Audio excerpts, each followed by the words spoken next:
Visitors and residents of the Washington, D.C. area are all familiar with this side of the nation's capital. But not far from the center of this bustling urban metropolis is a different world. The gorge is so close to home, and yet you feel so far away at the same time. For being so close to a major city, it's like being in wilderness. You don't see houses, you don't see buildings.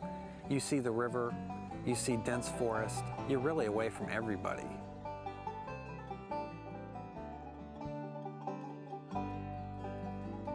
Known as the Potomac River Gorge, this wild oasis stretches 15 miles from the Great Falls of Maryland and Virginia to Key Bridge, connecting Arlington and Washington, D.C. The Potomac Gorge is a landscape of such dazzling beauty and ecological significance that it's been called a natural monument in the shadow of the national monuments. What makes this stretch of river so special is that it lies in a geological area known as a fall zone, where the hard rocks of the Piedmont Plateau meet the sandy coastal plain. What created the falls here is where the Potomac River cut through resistant rock called metagraywacke through a softer rock known as schist on the downside. Most of that incision occurred between 35,000 13,000 years ago, having to do with climate change at the end of the glaciation. The water that cascades over Great Falls is gathered from an enormous area, a 14,600 square mile watershed that includes parts of 4 states. On average, 7 billion gallons of water a day plunge over the falls in a deafening roar. And it is the erosive force of the water, acting on these different types of rock, that has sculpted a landscape of such great beauty and grandeur. This spectacular area draws people for many different reasons. It's a peaceful retreat from hectic urban life. It's a laboratory for botanists and biologists seeking a greater understanding of the natural world. It's also a magnet for recreational enthusiasts out to prove their mettle. And it's this last reason that finds world-class whitewater kayaker Tom McEwen clambering over the rocks near Great Falls on this October day. Here, the river drops 75 feet, rushing through a series of cascades filled with jutting rocks, dangerous currents, and churning hydraulics. For a long time, it was assumed no one could run Great Falls and come out alive. Until 1975, when McEwen and 2 friends successfully kayaked the falls.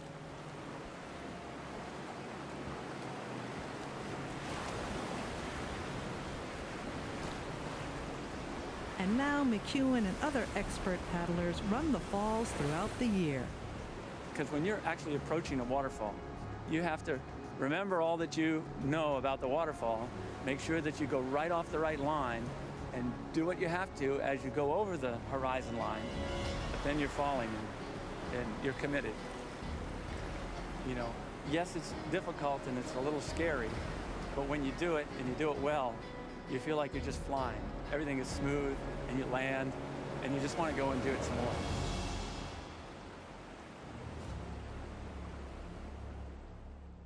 Great Falls offers challenges of a different sort to Roy Sewell, a photographer who's taken thousands of pictures in the gorge. He often arrives shortly after dawn to capture the falls tinged with morning light.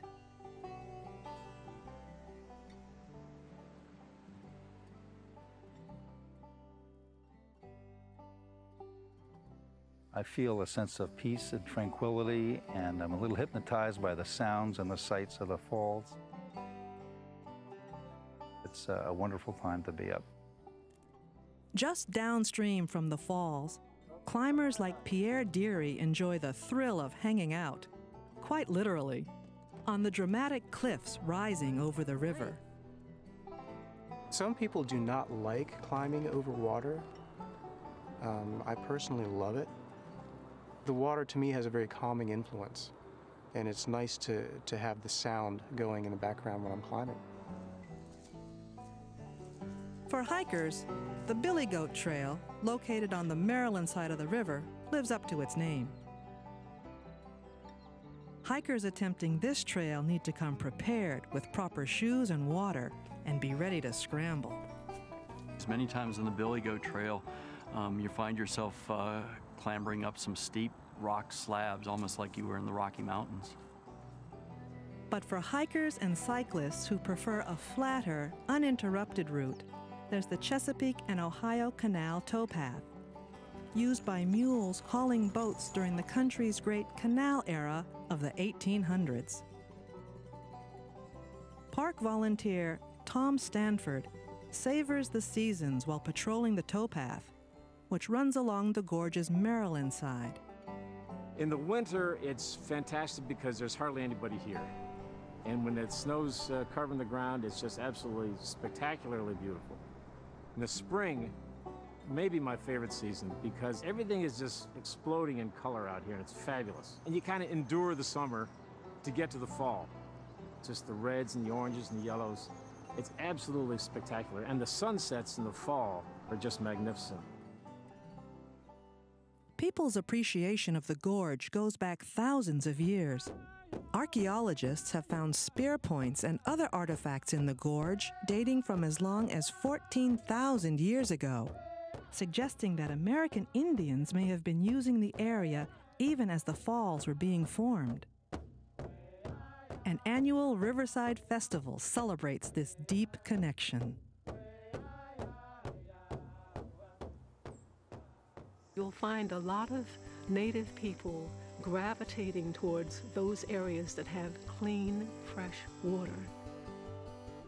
And also rapidly moving water to make transportation and communication a lot easier. An ancient petroglyph carved into the rock near Great Falls resembles a fish, suggesting another reason native peoples valued the gorge. The river teemed with sources of food, including large migratory fish like shad, striped bass, and sturgeon, that leave the ocean to swim upriver in spring to spawn below Great Falls. That is as far as the fish would make it during migration, such as the shad. So it seems pretty likely that the Indians would come up this way and they would do a lot of fishing in the springtime. And it's possible that that is the reason that that petroglyph was put there. Jim Cummins is a fisheries expert with the Interstate Commission on the Potomac River Basin. Back in the early 1800s, when the shad were running very strongly, people used to describe how the river would turn silver with the protoplasm of them streaming by. 22.5 million shad used to run up the Potomac. Just to give you an idea, if you have 600,000 people, that's about the same biomass. And I mean not like kids, I'm talking an army of 160-pound men. The shad population was soon devastated by overfishing, pollution, and dams that blocked their upstream migration. In the 1990s, the Interstate Commission on the Potomac River Basin launched an effort to restore the shad, and the fish are starting to return. But all of that wouldn't have mattered at all if we hadn't have invested money back in the 60s and 70s on water quality, because those water quality improvements led to habitat improvements, which made it a good place for shad to grow up and, go to school. Today, the river supports a rich array of life.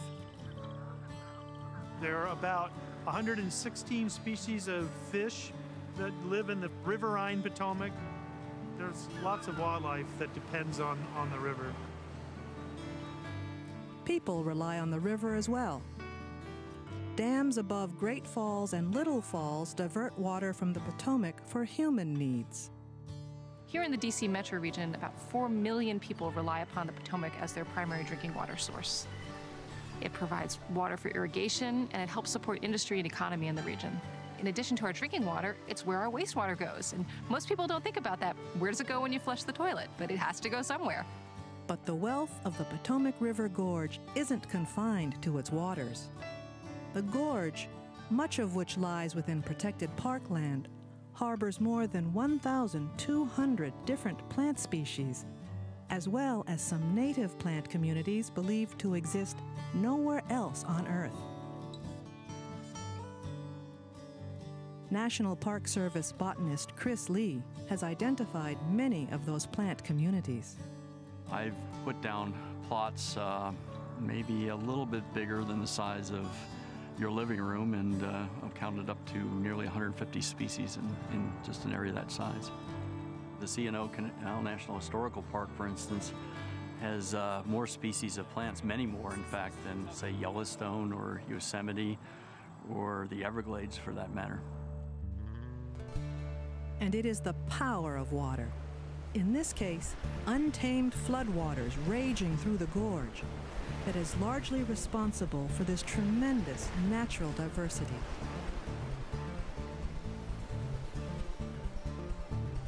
Park Ranger Cheryl Brzee had only been stationed at Great Falls for 6 months when the area was hit by one of the biggest floods in recorded history. In 1996, in January, we had the blizzard on the East Coast. The river rose about 85 feet in 48 hours. You just have to see it to believe it. Riverside prairies are one of the unusual habitats that have evolved in concert with the natural flood cycles of this wild, free-flowing river. The National Park Service's Brent Sturry is charged with protecting the plants and habitats of the gorge. Riverside prairies are created during the large floods that come down the Potomac River and scour out the woody vegetation, leaving behind mostly grasses and other types of herbaceous plants. So it has the look and feel of a bouldery, sandy meadow. By contrast, bedrock terraces carved out of the cliffs high over the river harbor plant communities adapted to far less frequent flooding. Bedrock terraces have some Virginia pine and some stunted oaks that aren't getting quite as tall as what you would expect those oak species to get, primarily because the soils are very shallow and very dry. And that's a rare habitat type globally that's more or less endemic to the Potomac River Gorge. If you're hiking on the Billy Goat Trail, it'll take you through a lot of the rare natural plant communities that you can find in the Potomac Gorge. You don't even have to be walking. You could be stuck in traffic here on Chain Bridge, and if you look out your window, you'll see plant community types that are found nowhere else in the world. All this plant life, in turn, supports a rich array of insects and other wildlife. There are bobcats here, there are river otters, there are bald eagles. It's hard to believe that you're in an area where you can actually stumble on wild turkeys. But some of the most unusual creatures in the gorge are ones you can barely see. They live in underground rivers, known as groundwater aquifers. Biologist Dan Feller samples these creatures where the groundwater seeps to the surface. These are small little animals, crustaceans, which are related to crayfish and lobsters and crabs and flatworms, and there's even a snail here, that are subterranean. And these things actually live in the groundwater, and they've evolved and adapted to that environment to where they don't have eyes anymore, and they don't have pigment. Many of these are, by the way, globally rare species. They have very limited ranges, as in one species may be found in only one spring, or maybe in just a few square miles. And what makes it even more spectacular is all this is in an area surrounded by millions of people, and it still survived. That's what's really incredible. But with some 2 million visitors using the gorge every year, there's a risk of people loving the area to death. Some areas are so scenic and so popular that we've just got a lot of people in a very small area trying to share the place with some rare and fairly sensitive plants. So lots of people, particularly where they wander off trail, will create problems for plants by trampling them or by spreading weed seeds in some cases. So if we could ask people to stay on the trail, and it would make the volunteers' jobs a lot easier, and also it would protect the plants that grow in the gorge and along the top of the gorge. Visitors can also help protect the gorge by adhering to other leave no trace principles, like disposing of trash properly and keeping dogs on a leash. Visitors need to take precautions in an area this wild. Park rangers regularly patrol the gorge looking for people who've gotten into trouble on trails or in the river, whose deadly currents claim several lives each year. You need to be prepared for this. You need to understand the area you're going in. It helps stop by the visitor center, talk to the rangers, do a little research before you go out there, especially if you have children. As the ultimate living classroom, the gorge draws thousands of students each year. On this fall day, students from Suitland High School are studying the aquatic diversity of a stream that flows into the Potomac. The experiment's called a water canary. There you go. All right, now disturb the ground under it. Because the invertebrates that live in the water are like an indicator of the quality of the water. The National Park Service uses data collected by the students to help track the health of this tributary. And this environmental immersion, through a program called Bridging the Watershed, also challenges the students to reflect on how their own actions affect the watershed's health. When it rains, that water's going down a drain somewhere. Where is it going? Let's see what we got. The objective is for them to increase their awareness so that they will be able to explain to their parents or cousins or, someone that they see who might be dumping oil or dumping something down a stream. No, we all have to drink this water at some point. With the population in the Potomac watershed projected to grow by as much as 20% over the next 20 years, people will be putting increasing pressure on the river as the region's forests and farmland are increasingly converted to housing and businesses. The Chesapeake Bay program has estimated that there are going to be about 180,000 acres of forest land lost over the next 30 years. That's a lot of forest land. And they also expect during that time period about twice that amount is going to be converted to developed areas, to cities, to towns, to houses, and that's going to have a serious effect on the water quality of this river.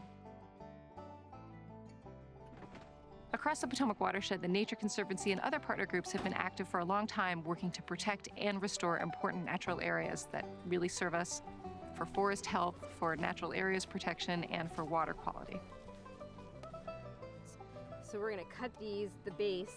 We don't need to move them out of the way because it's not on the edge of the trail. And then we'll paint the base with the herbicide, keep it from resprouting. Staff and volunteers work throughout the year in the gorge, removing invasive plants that threaten to crowd out rare species and restoring areas that have suffered from insensitive recreational use. Land protection and restoration and management is just one part of the puzzle. There are not enough resources to buy and protect and restore natural areas. It really comes down to a lot of societal decisions about where and how we want to grow and develop and where we want to put the land use and deal with the population growth that this watershed will experience. Potomac provides amazing benefits to people of the region and the broader watershed. So this is really a resource that we need to take care of. We need to protect, we need to manage, we need to restore, and we need to value. I think of water as living waters. We have to honor our responsibility to keep our waters livable, not just for us, not just for the creatures that live in it, but for those people who come behind us. We have a responsibility to them and to the water to respect it.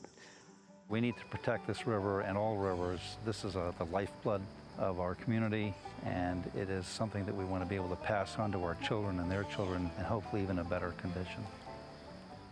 We need to value the river for all the services it brings us and all the benefits we as a society get from the Potomac River.